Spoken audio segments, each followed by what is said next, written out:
Hello, welcome to the Daily Bible Reading. Today we are on February 3rd.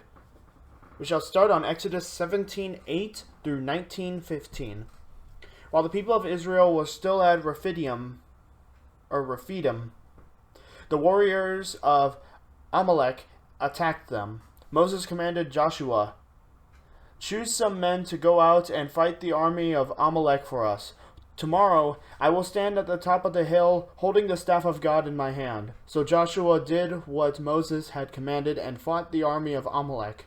Meanwhile, Moses, Aaron, and Hur climbed to the top of a nearby hill. As long as Moses held up the staff in his hand, the Israelites had the advantage. But whenever he dropped his hand, the Amalekites gained the advantage.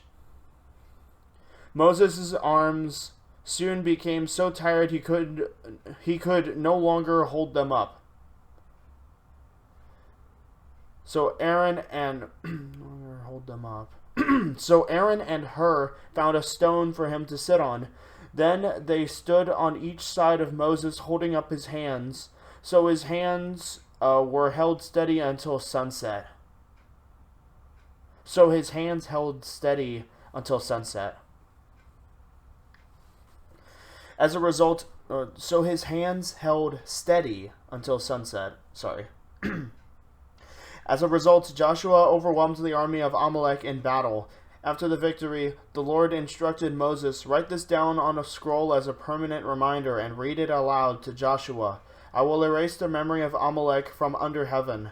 Moses built an altar there and named it Yahweh Nissi, which means "the Lord is my banner." He said, "They have raised their fist against the Lord's throne, so now the Lord will be at war with Amalek generation after generation." Moses' father-in-law, Jethro, the priest of Midian, heard about everything God had done for Moses and his people, the Israelites. He heard especially about how the Lord had rescued them from Egypt. Earlier, Moses had sent his wife Zipporah and his two sons back to Jethro, who had taken them in. Moses' first son was named Gershom, for Moses had said when the boy was born, "I have been a foreigner in a foreign land." His second son was named Eliezer.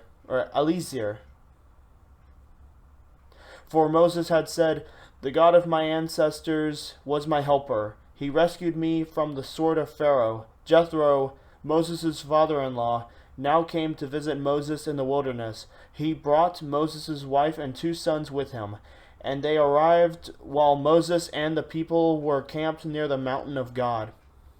Jethro had sent a message to Moses, saying, "I, Jethro, your father-in-law, am coming to see you with your wife and your two sons." So Moses went out to meet his father-in-law. He bowed low and kissed him. They asked about each other's welfare and then went into Moses' tent. Moses told his father-in-law everything the Lord had done to Pharaoh and Egypt on behalf of Israel.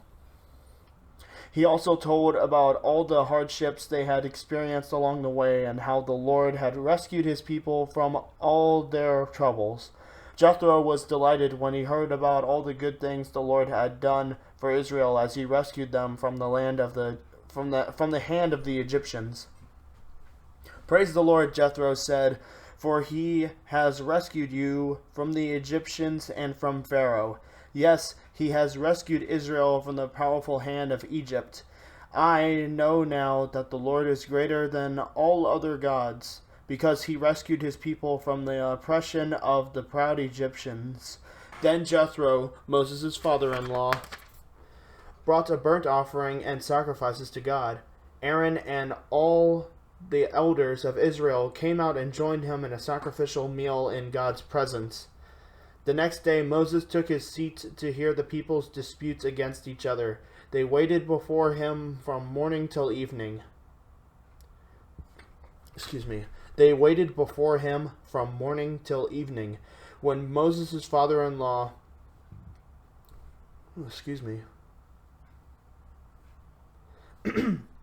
when Moses' father-in-law saw all that Moses was doing for the people, he asked, What are you really accomplishing here?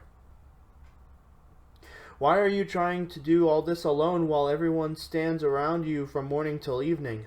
Moses replied, Because the people come to me to get a ruling from God. When a dispute arises, they come to me, and I am the one who settles the case between the quarreling parties. I inform the people of God's decrees and give them his instructions. This is not good, Moses' father-in-law exclaimed. You're going to wear yourself out, and the people too. This job is too heavy a burden for you to handle all by yourself. Now listen to me, and let me give you a word of advice, and may God be with you. You should continue to be the people's representative before God, bringing their disputes to him. Teach them God's decrees and give them his instructions. Show them how to conduct their lives, but select from all the people some capable, honest men who fear God and hate bribes. Appoint them as leaders over groups of 1,150 and 10. They should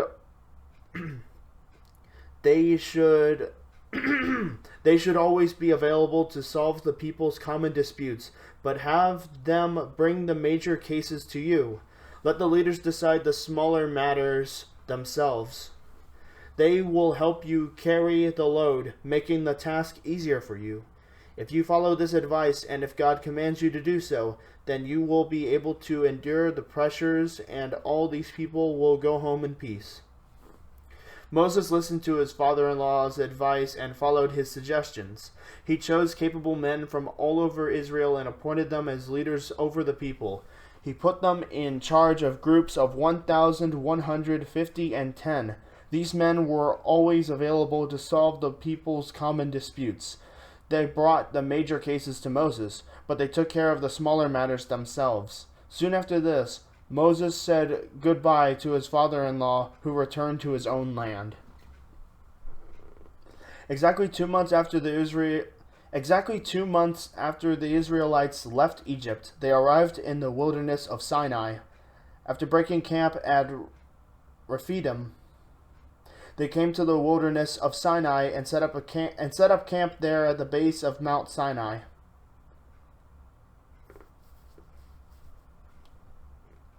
Then Moses climbed the mountain to appear before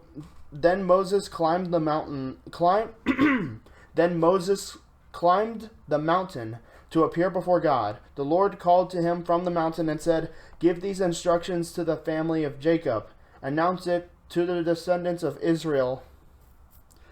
You have seen what I did to the Egyptians. You know how I carried you on eagle's wings and brought you to myself.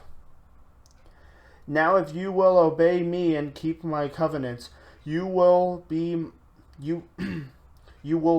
my own special treasure from among all the peoples on earth, for all the earth belongs to me. And you will be my kingdom of priests, my holy nation. This is the message you must give to the people of Israel.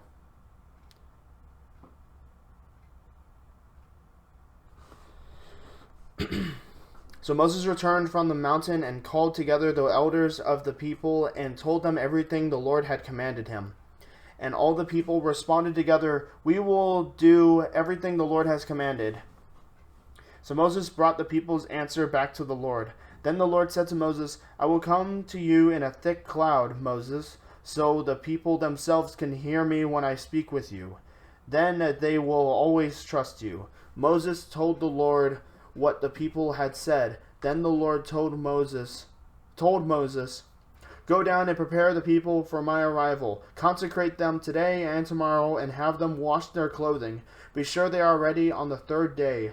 For on that day the Lord will come down on Mount Sinai as all the people watch. Mark off a boundary all around the mountain. Warn the people, be careful. Do not go up on the mountain or even touch its boundaries. Anyone who touches the mountain will certainly be put to death. No hand may touch the person or animal that crosses the boundary. Instead, stone them or shoot them with arrows. They must be put to death. However, when the ram's horns sound a long blast, then the people may go up on the mountain. So Moses went down to the people. He consecrated them for worship, and they washed their clothes. He told them, "Get ready for the third day, and until then abstain from having sexual intercourse." The next part of the reading is Matthew 22:34 through 23:12. But when the Pharisees heard that he, Jesus, had silenced the Sadducees with his reply, they met together to question him again. One of them, an expert in religious law, tried to trap him with this question: "Teacher, which is the most important commandment in the law of Moses?" Jesus replied, "You must love the Lord your God with all your heart, all your soul, and all your mind. This is the first and greatest commandment. A second is equally important. Love your neighbor as yourself. The entire law and all the demands of the prophets are based on these two commandments." Then, surrounded by the Pharisees, Jesus asked them a question. "What do you think about the Messiah? Whose son is he?" They replied, "He is the son of David." Jesus responded, "Then why does David, speaking under the inspiration of the Spirit, call the Messiah my Lord? For David said, 'The Lord said to my Lord, sit in the place of honor at my right hand until I humble your enemies beneath your feet.'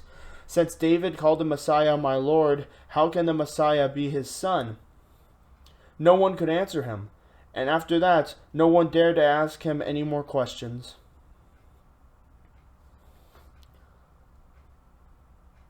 Then Jesus said to the crowds and to his disciples, "The teachers of religious law and the Pharisees are the official interpreters of the law of Moses. So practice and obey whatever they tell you, but don't follow their example, for they don't practice what they teach. They crush people with impossible religious demands and never lift a finger to erase the burden. Everything they do is for show. On their arms they wear extra wide prayer boxes with scripture verses inside, and they wear robes with extra long tassels. And they love to sit at the head table at banquets and in the seats of honor in the synagogues. They love to receive respectful greetings as they walk in the marketplaces and to be called rabbi. Don't let anyone call you rabbi, for you have only one teacher, and all of you are equal as brothers and sisters. And don't address anyone here on earth as father, for only God in heaven is your spiritual father. And don't let anyone call you teacher, for you have only one teacher. For you have only one teacher, the Messiah.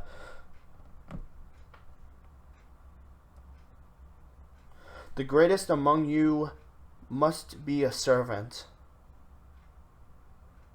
But those who exalt themselves will be humbled, and those who humble themselves will be exalted." Next part of the reading is Psalm 27, 7 through 14. "Hear me as I pray, O Lord, be merciful and answer me. My heart has heard you say, 'Come and talk with me.' And my heart responds, 'Lord, I am coming.' Do not turn your back on me. Do not reject your servant in anger. You have always been my helper. Don't leave me now. Don't abandon me, O God of my salvation. Even if my father and mother abandon me, the Lord will hold me close. Teach me how to live, O Lord. Lead me along the right path, for my enemies are waiting for me."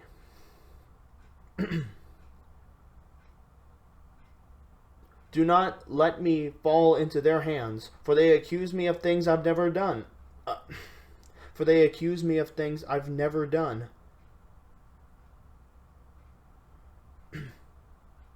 With every breath they threaten me with violence. Yet I am confident I will see the Lord's goodness while I am here in the land of the living. Wait patiently for the Lord. Be brave and courageous. Yes, wait patiently for the Lord. Next and final part of the reading is Proverbs 6:27 through 35. Can a man scoop a flame into his lap and not have his clothes catch on fire? Can he walk on hot coals and not blister his feet? So it is with the man who sleeps with another man's wife. He who embraces her will not go unpunished. Excuses might be found for a thief who steals because he is starving, but if he is caught, he must pay back 7 times what he stole, even if he has to sell everything in his house. But the man who commits adultery is an utter fool, for he destroys himself. He will be wounded and disgraced. His shame will never be erased. For the woman's jealous husband will be furious, and he will show no mercy when he takes revenge. He will accept no compensation, nor be satisfied with a payoff of any size. That's going to do it for today's Bible reading. I hope you guys enjoyed. Thank you all so much for your support, and we will see you all next time. God bless.